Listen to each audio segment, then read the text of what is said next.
Magandang umaga sa lahat. Umaga pa ba? Alas 12 na. Magandang tanghali po sa lahat. Ang pag-usapan natin ay itong katarantaduhan na naman ng mga korap na congressmen. Bata pa, mga young guns. Mga korap. Ano mga anong katarantaduhan na maginawa nila ngayon?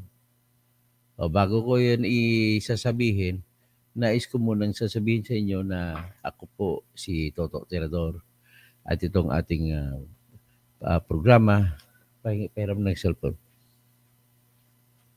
para ma-monitor kung aking monitor ko kung may sounds ba ako o wala.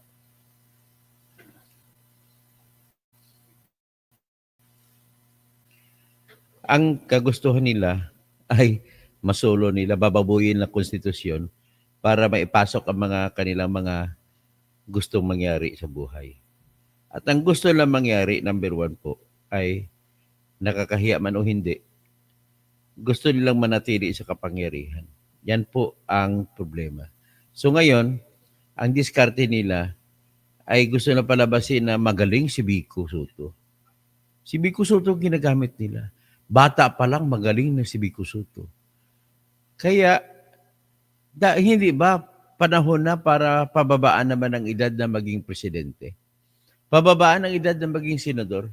Kasi si Vico Soto hindi makatakbong senador dahil bata pa siya. Pababaan ba ang edad ng mga para magiging qualify ka sa isang mga gawaing pangpamahalaan? Ladies and gentlemen, nais ko maglagay muna ng isang premise o panimula na kaisipan. At magandang tanghali po, Pastor Rodi Rabi.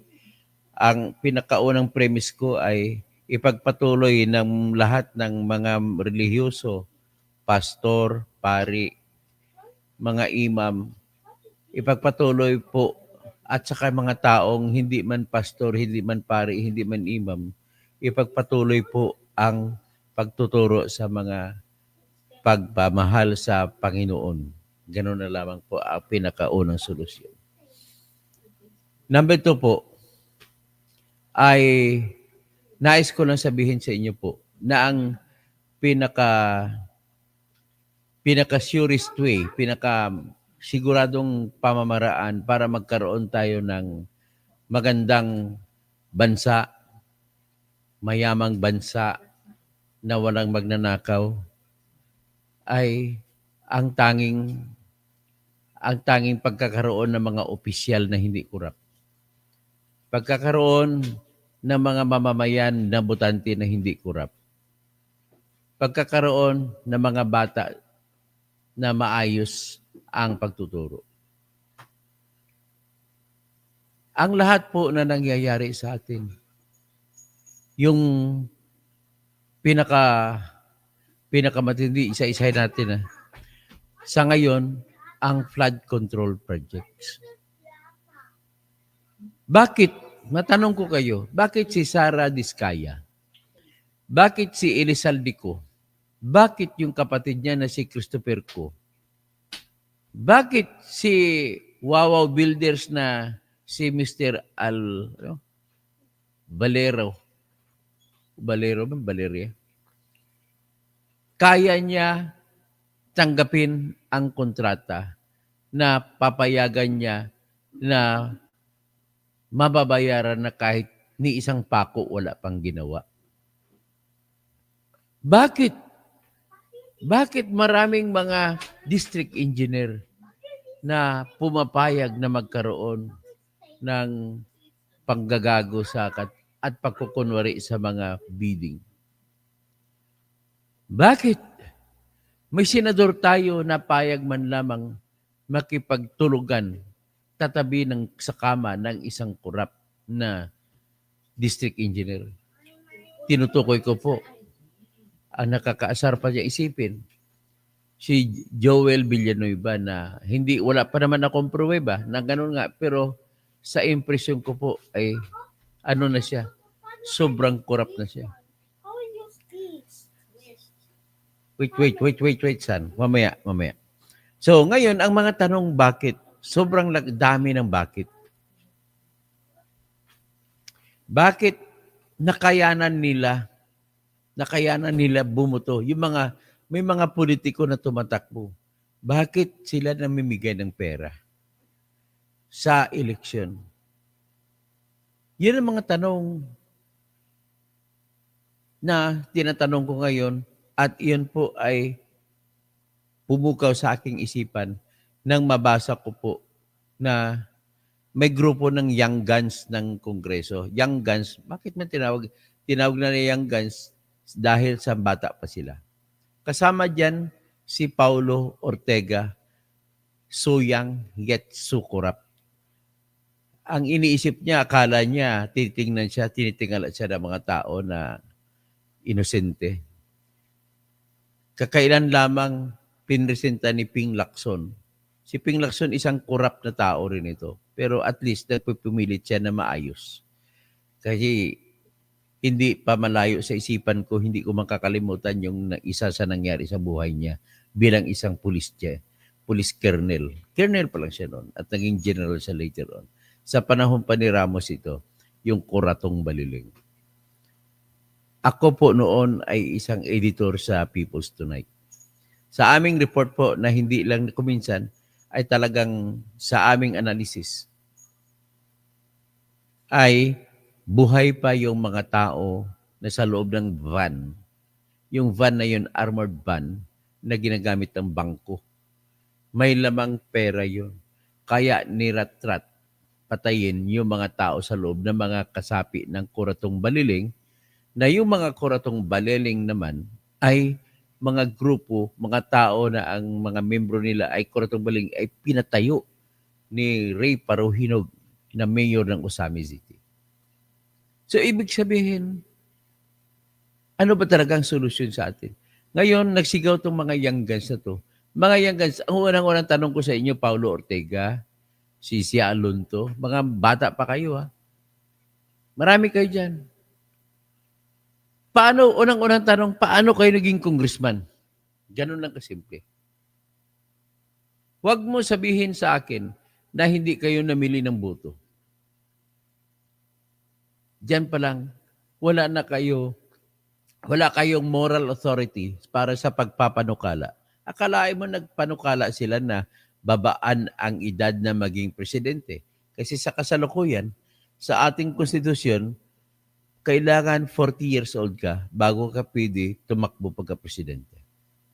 O di kaya, 40 years old ka sa araw na mahalal ka. Yan ang nakalagay sa ating konstitusyon. Kailangan magiging 35 years old ka bago ka maging senador. Yan ang mga pangunahing mga opisina sa ating pamahalaan na nagbabase sa edad. So ngayon, si Paulo Ortega, bata pa ito na congressman, Paulo Ortega V ng La Union, na isa sa produkto ng mahabang kasaysayan ng political dynasty ng La Union na hinahawakan ng walang ibang pamilya kundi Ortega lamang. Para bagang wala nang ibang magaling na mga Ilocano dyan sa La Union. Mga Ortega na lamang. At kung magtatakbo sa eleksyon, sila lang nagkalaban-laban magpipinsan. Ngayon, na-expose ito si Paulo Ortega V. Akalain mo, nakakahiya, no? Yung tatay, original Paulo Ortega, may the first, the second, the third, the fourth, the fifth. Yung first, corrupt man yun.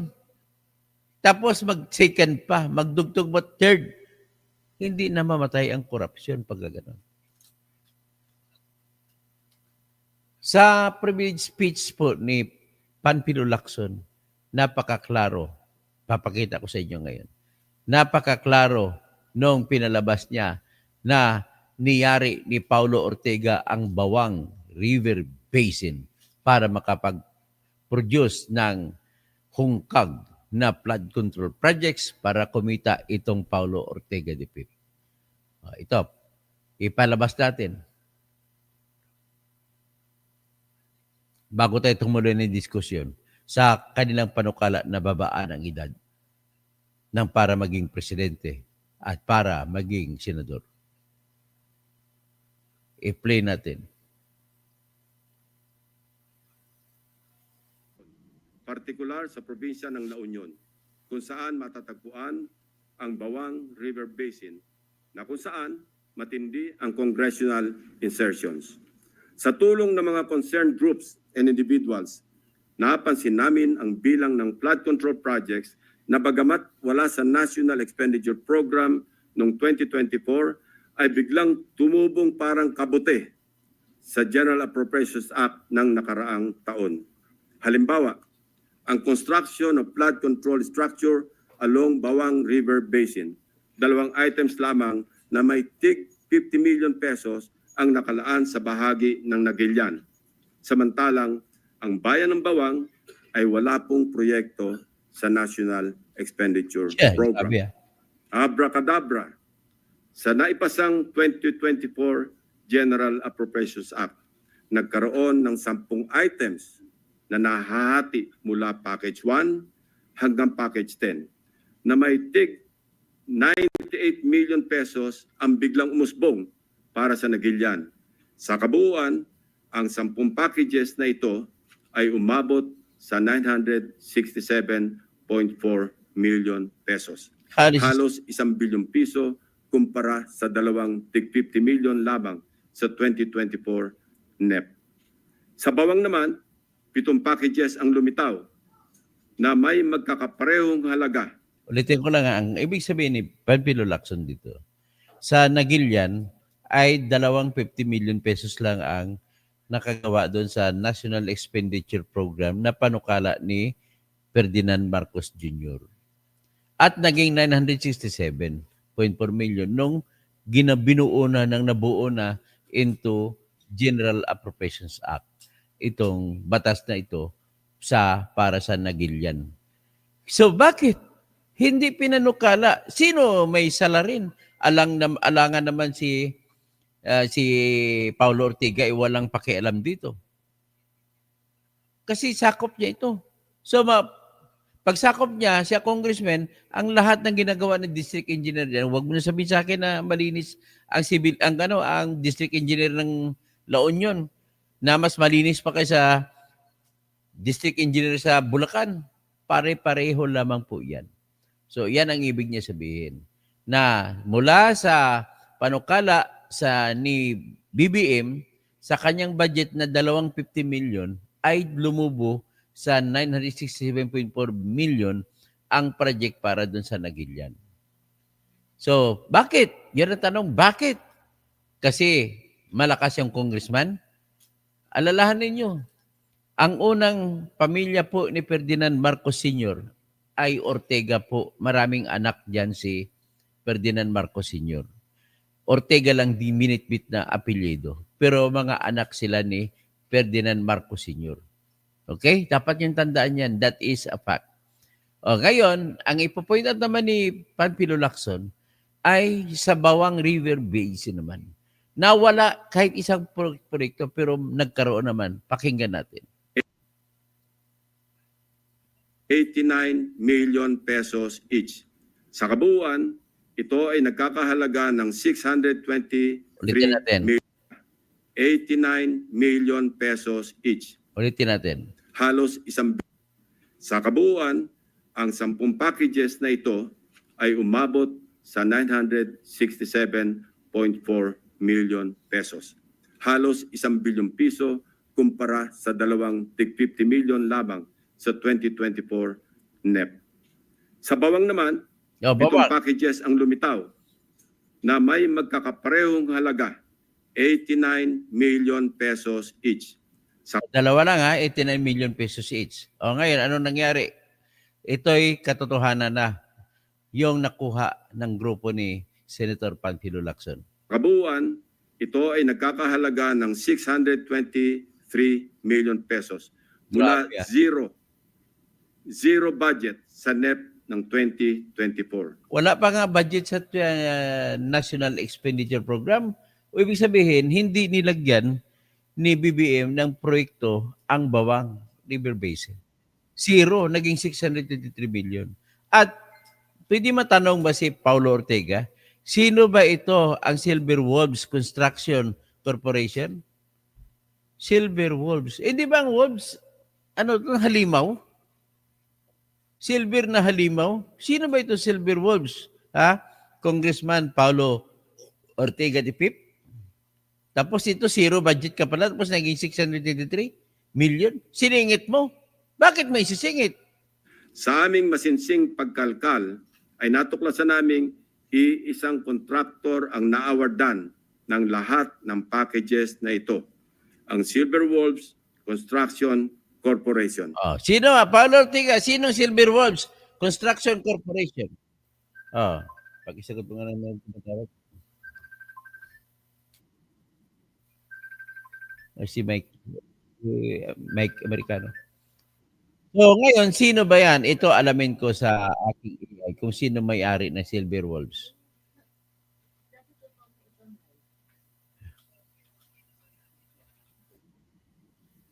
Silver Wolves Construction Corporation.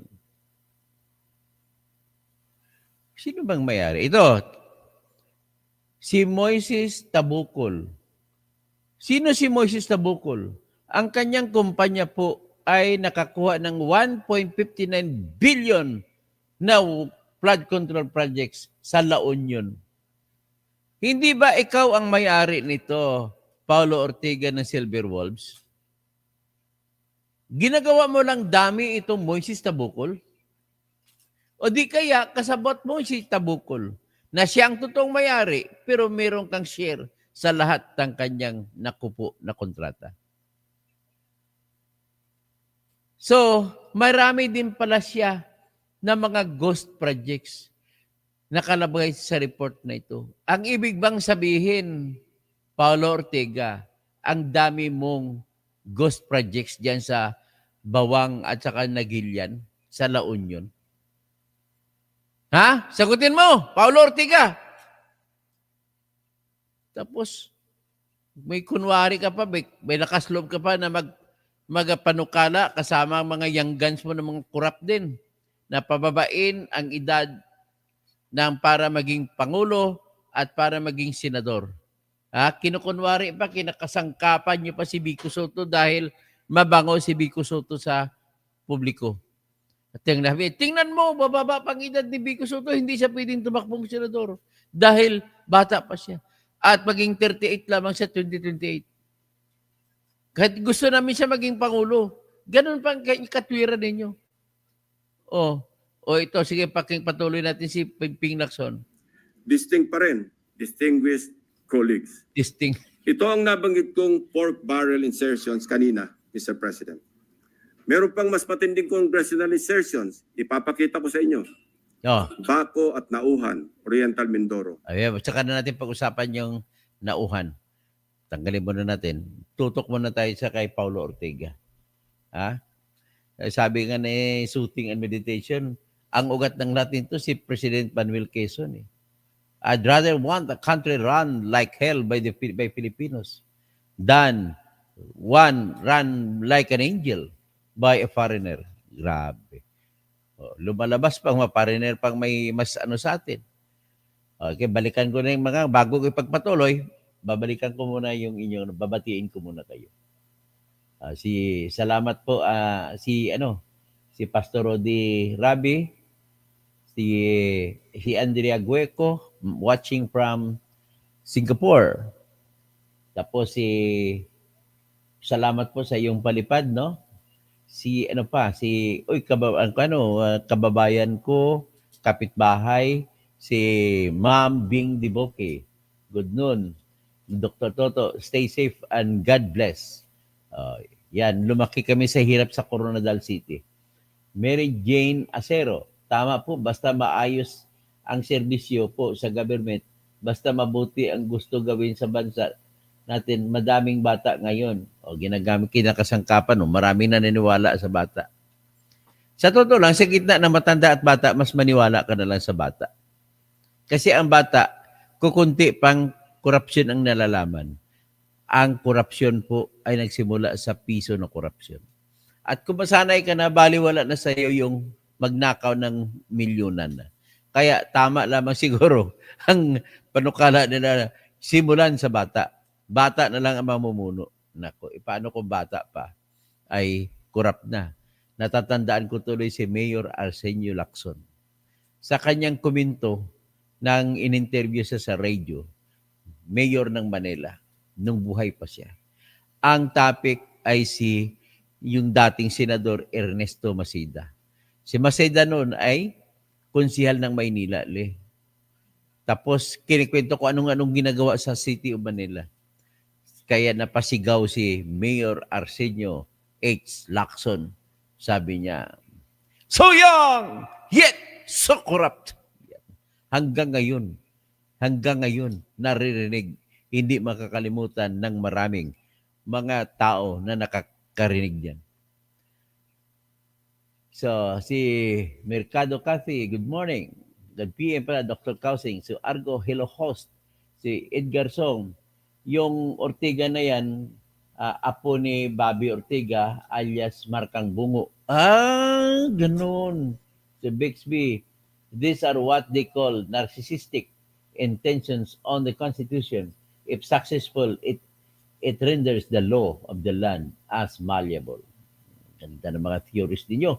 Edgar Nasien, Dr. Toto, magandang tanghali po. Si Bernard Shaw naman, sabi naman yan, noong wala pa expose, okay naman. Ngayon, nadawit pangalan niya sa pagmasakir, pera ng mahirap na taong bayan, biglang nagkasakit. Di daw ginaya si Hilo Garcia. Pagbalik noon ni Saldico, ang hari ng kurakutan sa Pinas, nagka-wheelchair na, pustahan pero wala yan. Kung babalik pa, mabagal kasi ang gobyerno sa delaying tactics. At totoo lang, sa pag-imbestiga, delaying tactics sa lahat. Para makasibat, i-freeze all assets and money in the banks of Saldico and other mga ganid na contractors, kawatan in DPWH. Tapos, et cetera. So, alam mo kung anong ibig sabihin DPWH? Diskaya Public Works and Highways. Ayun. So, tapos at least, nilusob ng mga alagad ni Franz Castro ang bahay ni Diskaya. Yan talaga ang mapapala mo kung ikaw ay magnanakaw. Huwag mo na sisihin ang akbayan. Kasi akbayan yan ay laging gano'n naman talaga ang kanilang maganda nga andun sila. At sila nagpupuna. So, lagalag bunggacious. Kupal din itong si Ortega. Nagmamalinis yan pala. Napakakawatan numero 1. Numero 1 yung kawatan. Mga kadugo ni FM Senior. Hindi nyo ba alam? Ang unang pamilya ni bago si Imelda naging asawa ni Ferdinand Marcos Senior. Ang Ortega muna hindi niya pinakasalan, ginawa niya lang kabit. Pero 4 ang anak niya ron. Puro Ortega ang apelyido. Pero Marcos yun. Yan yung makikita kung ano ang relasyon ng Ortega sa Marcos. So, napakagaling nila, ma-maintain nilang La Union. Wala pang natubong Ilocano dyan sa La Union na tatalo sa mga Ortega. Nireview ko yung nakarang election. Ortega versus Ortega yung mga halos lahat ng pwesto. So, ibig sabihin, walang patunguhan mga Ilocano dyan sa La Union. O mga Ilocano sa La Union, lalo na kay Imordibal. Naimbag na malim. Kada kayo amin. Tapos ito naman, ang tatalakay natin yung proseso. Sino ba ang nagpanukala nitong magiging babaan ang edad ng presidente? Maliban kay Paulo Ortega. Ito po yung balita na binabasa ko. Reso seeking to cut age requirement for president, vice president, senators filed. So, a resolution of both houses calling for a constitutional convention. Ang target talaga nila, kunwari si Vico Soto pang ginamit na dahilan para palitan ang konstitusyon. Bakit mo si Vico Soto? Kasi mataas ang tiwala ng tao kay Vico Soto. Very obvious naman. Sabi nila, that would lower the minimum age requirement for president and vice president from 40 to 35 and senators from 35 to 30 was introduced by Deputy Speakers Paulo Ortega de Pip. Isa pa itong corrupt na sa Zambales na may kakutsabahan kung bakit ang mga lupa sa Zambales ay hinakot mula sa Zambales papunta sa mga isla na ginawa ng mga Chinese doon sa West Philippine Sea. Kaya ang laki ng kasalanan itong si Ji Kong Hun. Kasalanan niya, kasama niya dyan si Hermogenes Ebdani. Oh, grabe kayo. Tapos si Minority Leader Ernest Dionisio. Ito pong isang gago itong taga-Tondo na ito. Bakit binubuto niyo pa itong Ernest Dionisio? Ano ito eh? Corrupt ito eh. Mas corrupt pa ito kay Joel Chua. O si Sia Alonto Adjong.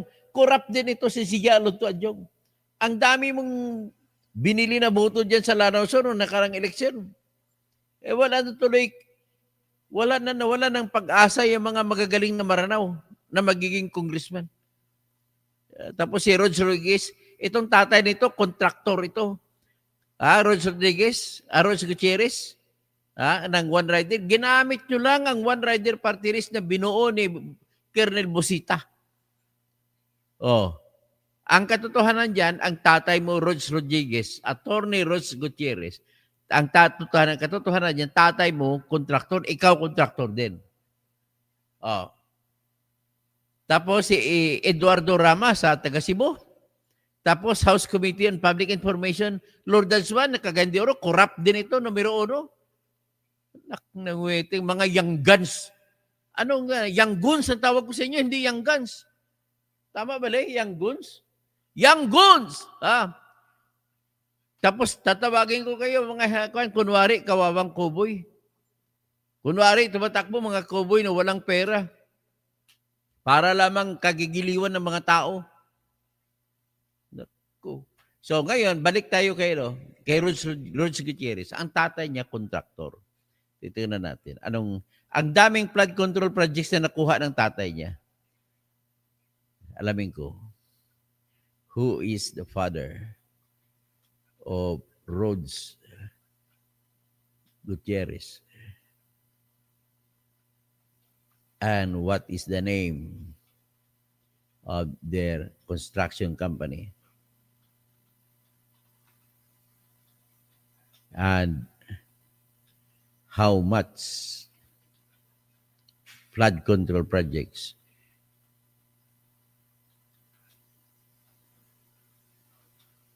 did they get in 2022 to 2025? Yan. Ito magandang tanong natin yan. Si Rods Gutierrez, formerly known as Ramon Rodrigo Lorejo Gutierrez, is the son of Ramon Basil Gutierrez, a businessman who owns Alro Construction and Development Corporation. This firm secured contracts with the DPWH though the exact amount of flood control projects awarded to Alro from 2020 to 2025 is not yet publicly known. Pero from July 2022 hanggang sa May 2025 ay nag-implement ang DPWH ng 9,885 flood control projects worth 545 million nationwide. At hindi man napasama sa 15 contractors, pero maraming nakuha. Okay? So yan po ang young gun na si Rods Gutierrez. Mga kuwan kayo, mga hinayupak kayo. So ngayon, gusto nila, sa totoo lang, ang gusto nila palitan ang konstitusyon para mag-ayon sa kanilang gusto. O di kayo ma-extend ang term ni BBM. Sa totoo lang, ito po, mag-usap tayo tungkol, ano ba talaga solusyon? Solusyon ba ang edad, pagbaba ng edad? Para matanggal ang mga korupsyon sa Pilipinas? Sila Galag Bonggesos, anong payo nyo? Anong opinion nyo? Si Mango, wala yan sa 51. Ay, Mango, excuse me, ang katotohanan, ang 51 billion ni Pulong Duterte, may makita mong proyekto, hindi naanod ang baha, kahit ilang beses bumaha ang Davao. Hindi naanod. Yan lang ang in fairness kay Pulong Duterte. Ang mga flood control projects ito, mga iniidolo mo, nawala. Naano ng baha. Oh, si Argo, kurap yung guns na yan, no? Pipito ba to? Totoo lahat ng mga sinasabi mo, Idol Toto, Tirador. Ito, umpisa natin. Talaga bang solusyon pagbababa ng edad para sa mga politiko natin? Alam mo, pinakamaganda, lahat ng mga bata pa na nakikinig sa akin, huwag na kayo po mag-aspira na magiging politiko. Mas maganda ang tagumpay ng bawat isa na sa feeling mo, mas nakakatuwa, nakaka-proud kapag ikaw ay yumaman sa sarili mong kayod at hindi ka nakipagnegosyo sa pamahalaan. Ugaliin po natin na magnegosyo, hindi sa pamahalaan, kundi sa sarili niyong negosyo na ang kausap niyo ay pribadong tao. Kagaya ng tingnan na lang natin itong sa SM. O, naging mayaman. Wala namang kausap na kontrata sa gobyerno. Yung Jollibee, naging mayaman. Si Kakyong, ano ba pangalan ni Kakyong? Naging mayaman, naging bilyonaryo. Isa sa pinakamayaman, top rich. Pero wala siyang kontrata sa gobyerno. Puro lang pagkaing manok. So, siya po ang tao, isa sa mga tao na pinayaman ng manok. Oh, ganon din yung may-ari ng Manginasal. So, binili siya, bilyonaryo siya. Pinayaman niya sarili niya dahil sa Manginasal na manok. Tapos binili natatakot si Jollibee na matutumba kasi ang ginawa niya strategy sa negosyo, nagtayo siya ng Manginasal, kung saan may Jollibee, doon niya tinabi ang Manginasal. So, bandang huli, para hindi matataob ang Jollibee, binili ng Jollibee ang majority shares ng Manginasal at ang pinatakbo niya, pinamanis niya ay yung may-ari din ng Manginasal. Biro mo na, bili mo na, meron ka pang manager na magaling. Grabing strategy. Ang galing. Iyan isa sa mga strategy na mga tao na hindi nakipagkontrata sa gobyerno. Sino pang ibang mga tao na hindi nakipagkontrata sa gobyerno? Pero walang korupsyon. Itong Ayala narinig ko, pero maraming korupsyon sa pang-aagaw sa mga isla na ginagawa nilang pang-tourism projects kagaya ng Intalula Island sa El Nido ay kinurap yan ng mga ng Ayala.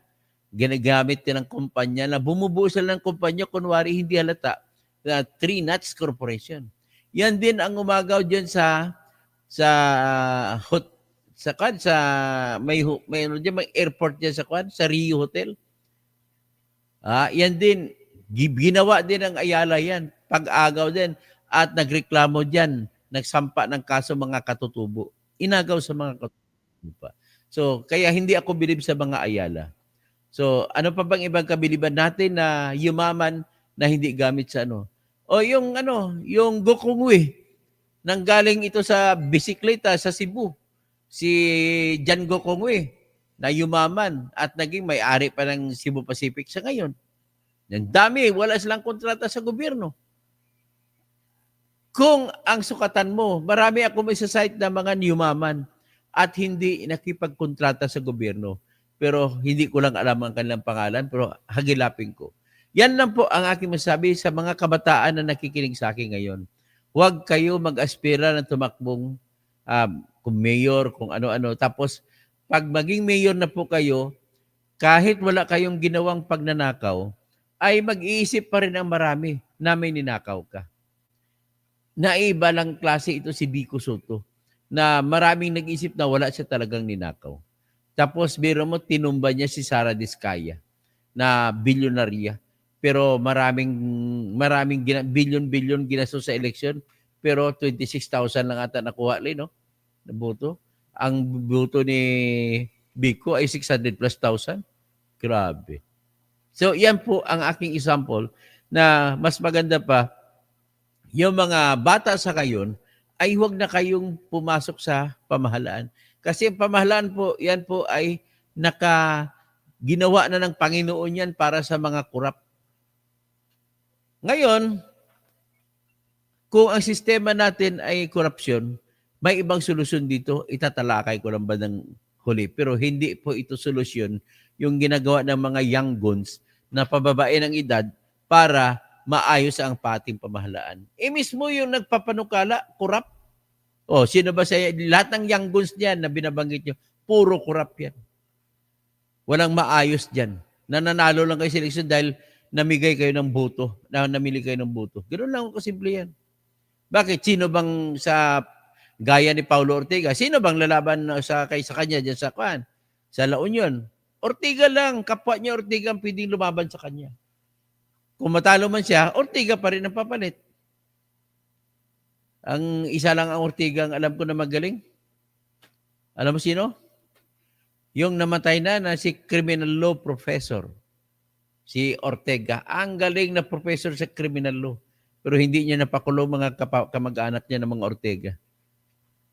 Ayan, kahit sino sa mga kaedad ko na mga nag-take ng bar exam nung araw pa 20 years ago, yan, kilalang kilala yan si Dean Ortega. Napakagaling na criminal lawyer. Ay, so, yun, magtatawag na lang ako. Si John Villamera. Tama po kayo, Dr. Kausing, they are good in hocus pocus, hell for them forever. So, midnight kung may mangbasto sa konstitusyon, yan ay mga hindi po Duterte lang. Bakit galit kay Duterte? Kita nyo ng kabastusan ginawa ng Marcos. Lahat sila dapat. Si Midnight, ano ba mong pangalan mo? Bakit Duterte lang anuhin nyo? Sobra pa, mas malaki pa. Kung tingnan natin, usisayin natin, yung 51 billion ni Pulong nagawa. Ilang beses na bumaha sa Davao. Nung September 1, may baha. Dito muna lang. Pero nalabas naman ang baha. Ang mga project po ni Pulong Duterte hanggang ngayon hindi na sira ng baha. Pero dito sa mga ginawa ni Bongbong Marcos sa Nauhan, sa lahat, pati sa Arayat, lahat inanod ng baha. Marami pang ghost. At least may nagawa sa kay Duterte. Tapos pagdating naman siya kay Digong Duterte, tingnan na lang natin, hindi ko siya didepensa, sasabi natin anong katotohanan nangyari. Maraming patay. Yes, maraming patay. Wala namang maraming patay. Baka ka siguro i-convict sa ICC dahil maraming patay. Pero anong nangyari? Sa panahon niya, nawala po yung mga siga-siga na mga adik sa kanto. Sa ngayon, ang dami. Kahit sino tanungin mo, naglilipada mga nagtitinda ng tingi-tingi na shabu. Ngayon, ang isa lang corruption makikita mo dyan kay panahon ni Duterte, yung Parmali. Pero napakaliit, 14 billion lang. Ito, 1 trillion umabot kay Bongbong Marcos, mga corruption. So yan, bitter ka lang kung hindi mo matatanggap ang katotohanan. Bakit si Duterte lang binabanatan nyo? Sobrang laki ng sobrang laki ng pagnanakaw, di ba, Kainso? Bakit si Duterte lang babanatan? Yan ang aking masasabi. At marami po, 76 na vloggers po ang binabayaran nila taon-taon para mag-maintain ng pag-vlog pabor kay Bongbong Marcos. Akalain mo nung huling hearing, lumabas na 200 na mga minimum na troll farms ang binabayaran pala ng PCO. 200 ang walang ginagawa yan, Lay. Kundi sa lahat na may palabas sila na post ay sila ang taga-second demotion. Ang galing ni Bongbong, ang galing. Ganun po. Tapos kung may titirahin sila naman din taga-comment na babanatan, putangin ang Duterte yan. Ganon. Pero wala naman kayo ibang binabanatan, Duterte lang. Tapos, ang nag-hire pa kayo, tingnan nyo, magbilang kayo 76 vloggers. Lahat na nagbablog, pabor kay Marcos, yan po sila. Wala nang iba. Lahat yan tumatanggap ng buwanang sweldo mula sa PCO, sa Presidential Communications Office. Tapos humingi ng budget halos 1 billion ang Presidential Communications Office para ibayad sa mga vloggers kasi malapit na naman i-sustain nila hanggang 2028 yan. Ngayon, hindi naman natin sa kabilang banda, sa panahon ni Duterte, maraming corrupt din. So, kailan ang tanong dyan? Solusyon ba ito pagbababata? Ibababa natin? Naalala ko si Mayor Arsenio Lacson. So young, yet so corrupt. Yan, tinutukoy kay Ernesto Maceda na naging senador. So, ano solusyon sa atin? Ang solusyon sa atin po, ganito. Tayong, nagsumubok ako magsampa ng kandidatura pagka-senador. Dinisqualify ako.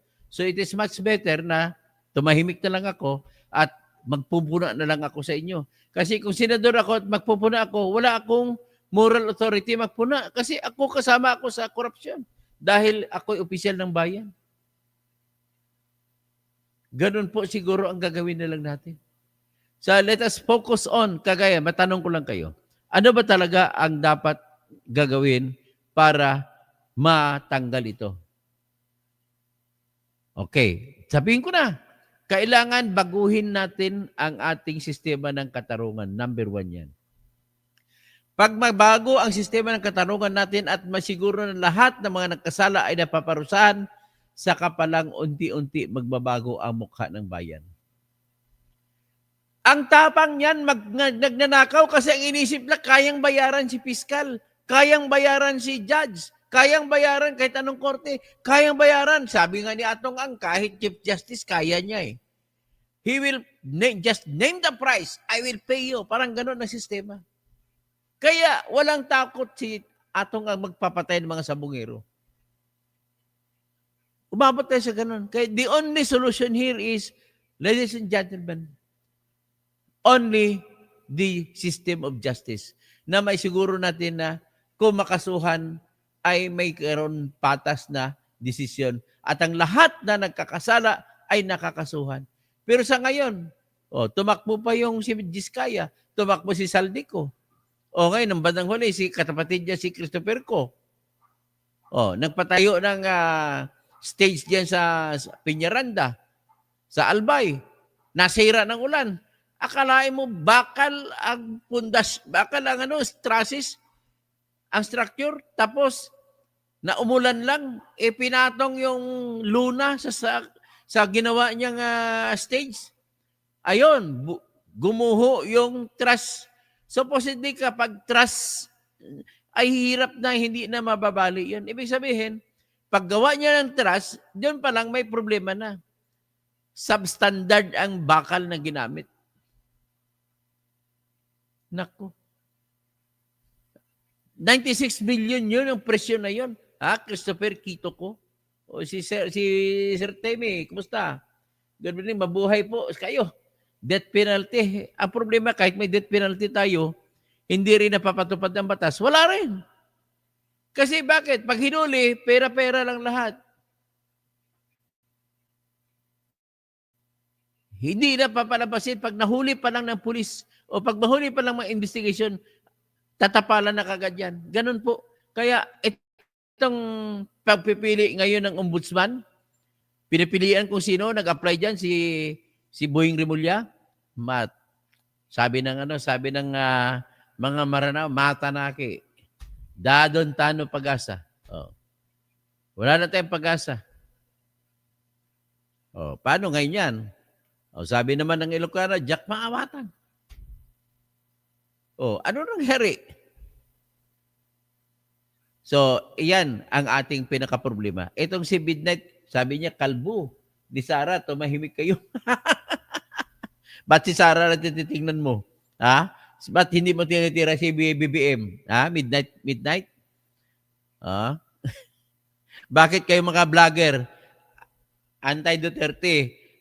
Kunwari, anti-corruption, pero hindi nyo tinitira si BBM. Tinitira ko na lahat ng vlogger. Ito mga vlogger naman ng mga pro-DDS, bakit hindi nyo tinitira si Duterte? Hindi kagaya sa akin, tinitira ko na si Duterte. Rosario Ladrido, na papriso rin ang head ng DBM procurement na si Lau. Yun, si Lau, nagpapriso niyan, si Samuel Martires na tao ni Duterte. Yan sa Parmali yan. Si Oknek J. Tama, Dr. Toto Kosing, marami ang halatang bayad na vloggers. Huwag na kayo maniwala sa mga vloggers. Kapag nagbablog tungkol kay Marcos, pabor, bayad yan. Yan. Yan. Ilalahatin ko na. Yung mga nagbablog kahit na walang issue laban kay Duterte, yun, bayad yan ni Marcos. Lahating ko na yan. Kilala ko. Okay? O, hanggang dyan lang. O, midnight ha. Huwag ka magalit midnight. Kaibigan pa rin kita. kahit na minumura mo ako sa comment mo, okay lang yan. We love you all. Mas maganda na yan, magpag-usapan na lang natin na walang preno-preno, bira todo-todo. Yun na lang tayo. Basta sa akin nito, ang number one na solution ay, bago tayo umalis, justice system. Ano bang justice system? I-discuss ko sa sunod na full vlog. Sana makinig kayo kasi parang ano yun, parang walang kwentang topic na yun eh. Gusto ko po ay jury system para kagaya sa Amerika. Kahit na si President Trump ay nasintensyahan. Ganon ang gusto kong justice system. Ingat lang lagi, Dr. Toto, sabi ni Timistocles, ganyan, Canadian citizen ito. Pero sa Canada, kaya bakit ganon ang Canada, nahirap, takot yung mga politiko ron? Kasi jury system din sila. Yan ang gusto ko ipapanukala sa atin. Jury system. Ang tanong, magagawa ba yan kahit hindi napalitan ng Constitution? Yes, magagawa. It's only a matter of synchronizing our arguments and matter of convincing the Supreme Court to build courts, lower courts, people by jury or juries as the institution that will give judgment, not the judge. Ganun lang ang solusyon natin. Jan Suarez, inamin naman ni BBM na may troll armies siya. Lalong inamin niya na ang troll armies, pag umamin ka na may troll armies ka, inaamin mo rin na may korupsyon ka. Ganun lang kasimple. Okay? So hanggang dyan lang muna tayo at maraming salamat po sa kay pagkuro-kuro sa atin.